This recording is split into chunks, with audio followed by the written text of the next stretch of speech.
Hello दोस्तों, पिछले video में हमने आव्यूह से रिलेटेड कुछ बातें तथा उनके टाइप्स पढ़े थे।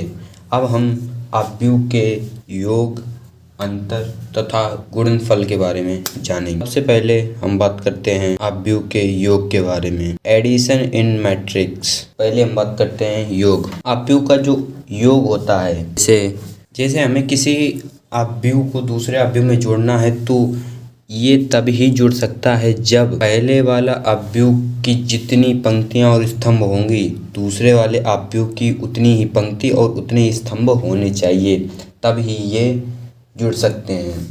जैसे मान लीजिए, जैसे एक उदाहरण लेते हैं 3, 4, 5। ये आव्यूह हमारा 3:1 टाइप का है और b बराबर 3:1 टाइप का है। तो आप सोच रहे होंगे कि ये 3:1 टाइप ये क्या है। इसीलिए दोस्तों आपको पिछले वाला वीडियो देखना पड़ेगा, तभी ये आपको समझ में आएगा ये क्या है 3:1 टाइप का। ये तब भी मैं थोड़ा शॉर्ट में बता दे रहा हूँ। 3:1 टाइप 3 यहाँ पे इसका मतलब ये है कि पंक्तियों की संख्या यहाँ पे 3 है और स्तंभों की संख्या यहाँ पर 1 है। इसका मतलब ये है 3:1 पंक्ति इंटू स्तंभ। इसको जोड़ने पर a प्लस b से इसे प्रदर्शित करेंगे।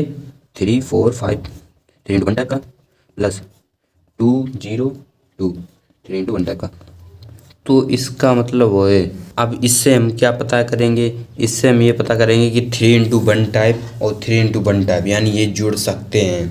अब जो हमें जुड़ के मिलेगा वो भी 3:1 टाइप का ही होगा। अब जो जोड़ते हैं, जोड़ना नॉर्मल जैसे संख्याओं को जोड़ते हैं वैसे इसे नॉर्मल A11 को A11 दूसरे वाले आव्यूह के A11 से, A12 को इस दूसरे वाले के A31 को दूसरे वाले के A31 से। तो यानी कि 3 + 2 4 + 0 5 + 2।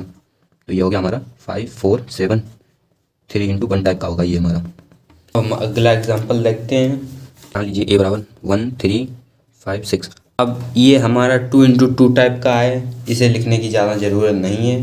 तो b बराबर 1, 0, -1, -2 ठीक है।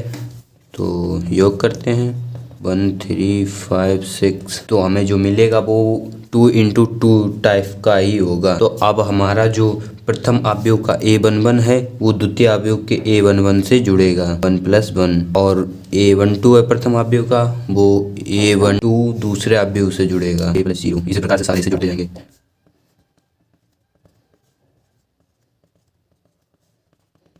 तो इस प्रकार से होता है कुछ आव्यूहों का योग। आव्यूहों को घटाने से पहले कि आव्यूहों के संक्रियाओं के बारे में कुछ जानकारी बताते हैं आप लोगों को। जैसे आव्यूहों पर संक्रियाएं। नंबर 1 हमारा होगा आव्यूहों पर क्रम विनिमय नियम। क्रम विनिमय नियम क्या होता है? विनिमय नियम नॉर्मल जान लीजिए, जैसे A और B दो आव्यूह हैं, इनका योग A + B उनके उल्टे योग के बराबर, यानी इसे पहले अब लिख लेंगे और इसे बाद में, इसके बराबर ही होगा। चाहे उसे उल्टा जोड़ो चाहे सीधा जोड़ो, उनका योग हमेशा बराबर ही रहेगा। अगर आपको इसका कुछ प्रूविंग चाहिए तो कमेंट में ज़रूर बताएं। अब इसका सेकंड नियम होता है हमारा साहचर्य नियम। साहचर्य नियम होता है हमारा। साहचर्य नियम हमेशा 3 आव्यूहों के लिए लागू होता है। मान लीजिए A, B तथा C 3 आव्यूह हैं जो m × n प्रकार के हैं, क्रम के हैं। तो अब हमारा साहचर्य नियम, ये नियम कुछ इस प्रकार होता है। A + B × C बराबर A + B + C, यानी कि पहले और दूसरे का योग करके तीसरे से जोड़ दें।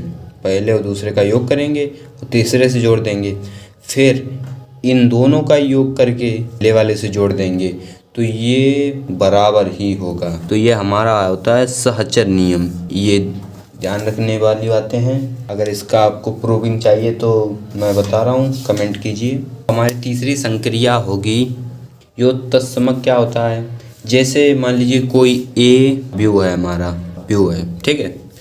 तो इसमें अगर कोई O इंटू n क्रम का शून्य अवयव जोड़ दें तो हमें a अवयव a प्राप्त होगा। इस कहने का मतलब ये है कि a अवयव में कोई 0 m इंटू n टाइप का अवयव जोड़ दें तो हमारा a अवयव ही प्राप्त होगा, या फिर 0 प्लस a टाइप का प्राप्त होगा। ये अब आप लोग सोच रहे होंगे कि ये क्या बवाल है भैया, o m इंटू n क्रम का शून्य अवयव जोड़ दें। शून्य अवयव मैंने आपको बताया कि पिछली वीडियो देख लीजिए, उसमें मैंने सब बता रखा कि क्या हो शून्य अवयव, तस्मक अवयव सब, इसलिए मैं आपको बता रहा हूँ, पिछली वीडियो ज़रूर देखिए। इसमें मैं शून्य अवयव की परिभाषा ये होती है कि वह अवयव जिसमें के सारे अवयव 0 हों वही शून्य अवयव होता है। वो m इंटू n टाइप का है, ये m और n डिपेंड करता है हमारे a अवयव पर। अगर a अवयव 2 इंटू 2 टाइप का तो हमारा o भी 2 इंटू 2 टाइप का होगा, ये 3 इंटू 3 टाइप का तो ये भी 3 इंटू 3 टाइप का ही होना चाहिए, तभी हम इसे जोड़ पाएंगे। अगला हमारा अवयव आता है योज्य व्युत्क्रम अवयव। इस अवयव में जैसे मान लीजिए हमारे पास कोई a अवयव है, अगर उससे माइनस चिन्ह कॉमन लेके उसी अवयव में जोड़ दें तो हमें शून्य अवयव प्राप्त होता है। शून्य अवयव को ओ से प्रदर्शित करते हैं, शून्य अवयव में उसके प्रत्येक अवयव 0 होते हैं। अगला हमारा टॉपिक आता है सबट्रैक्शन ऑफ मैट्रिक्स, अवयवों का अंतर। जैसे पिछले में हमने अवयवों को जोड़ा था, अब उसी प्रकार से अवयवों को घटाएंगे। जैसे उदाहरण देखते हैं, अब इसको घटाना है यानी अंतर करना है। अब इसको घटाएंगे तो 1 से -3 -2 बचेगा, -3 0 3 3 -1। तो इस प्रकार अवयवों को घटाया जाता है। अब अवयवों के योग और अंतर से रिलेटेड कुछ सवाल हैं। पहला सवाल योग से रिलेटेड है। इसमें देखते हैं, हमसे पहले मान पूछा गया 2a का, इसलिए पहले 2 का गुणा a में कर लेते हैं पूरा। तो ये है हमारा 2a का मान। अब यहाँ पे हमें 3b की आवश्यकता पड़ेगी, इसीलिए 3b का मान निकालेंगे। अब हमने दोनों का मान निकाल लिया है, अब इन दोनों को जोड़ देते हैं तो ये हो गया हमारा आंसर। सवाल हमारा अंतर से रिलेटेड है, इसका जवाब आप खुद दीजिए। अब अगला टॉपिक है हमारा अवयवों का गुणनफल। दो अवयवों का गुणा तभी हो सकता है जब पहले अवयव के स्तंभों की संख्या दूसरे अवयवों के पंक्तियों की संख्या के बराबर हो। अगर कम या ज़्यादा है तो गुणनफल उनका नहीं हो सकता है। जैसे हमारे इस उदाहरण में देखिए, इसमें पहले की स्तंभों की संख्या है 2 और दूसरे की पंक्तियों की संख्या है 3, तो इसीलिए ए भी संभव नहीं है। और अगर बी को पहला अवयव और ए को दूसरा अवयव मानते हैं तो पहले अवयव यानी बी की स्तंभों की संख्या 3 और दूसरा यानी ए उसकी पंक्तियों की संख्या 3 है, तो इसलिए बी ए संभव होगा। इसमें बात आती है कि इनका गुणा कैसे होगा। जैसे इसमें बी ए संभव है, इसलिए बी को पहले लिखेंगे और ए को बाद में। अवयवों का गुणा कुछ इस क्रम से होता है। इन निशानों का मतलब ये है कि इस वाले अवयव के पहले अवयव का इस अवयव के पहले अवयव से गुणा होगा, और इसका इससे और इसका इससे। पहले इसका इससे करेंगे और फिर उसके बाद इसका इससे करके जोड़ देंगे। इसी प्रकार इन तीनों अवयवों के गुणा करके जोड़ देंगे।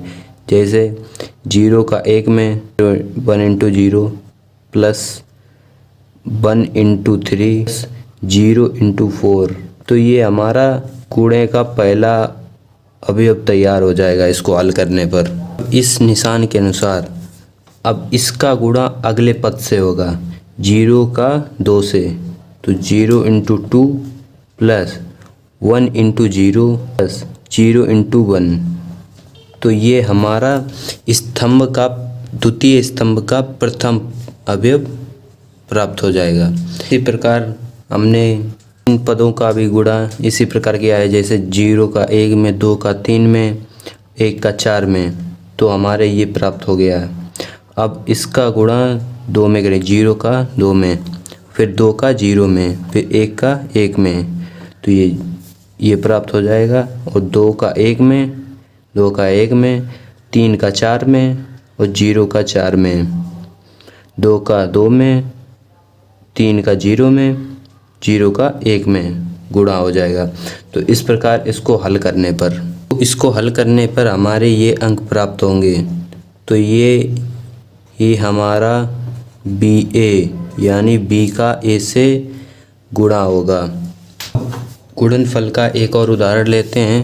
गुणनफल तभी संभव होता है जब पहले की स्तंभों की संख्या दूसरे की पंक्तियों की संख्या के बराबर हो, तभी इसमें गुणन संभव होता है। तो यानी इसमें स्तंभों की संख्या 2 है A में और B में पंक्तियों की संख्या भी 2 है, तो इसका मतलब AB संभव होगा। तो AB का गुणा कुछ इस प्रकार से करेंगे कि प्रोसेस कुछ इस चिन्ह के अनुसार होती है, यानी कि इसमें गुणा इधर से स्टार्ट होगा इधर की ओर, और इसमें गुणा नीचे की ओर। जैसे मतलब इसका इससे होगा, फिर इधर बढ़ेंगे इसका इससे नीचे की ओर, 1 का 1 से plus 1 into minus 1, 1 into 1 minus 1 into 1। अब इसका इससे minus 1 into 1 plus 1 into 1, minus 1 into 1 plus 1 into 1। अब इसको हल करने पर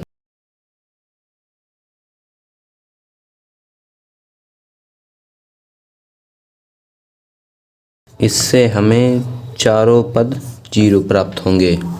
तो आज हमने सीखा अवयवों का योग, अंतर तथा गुणनफल। अवयवों के योग, अंतर तथा गुणनफल से रिलेटेड और अन्य उदाहरण चाहिए तो कमेंट करके ज़रूर बताएं।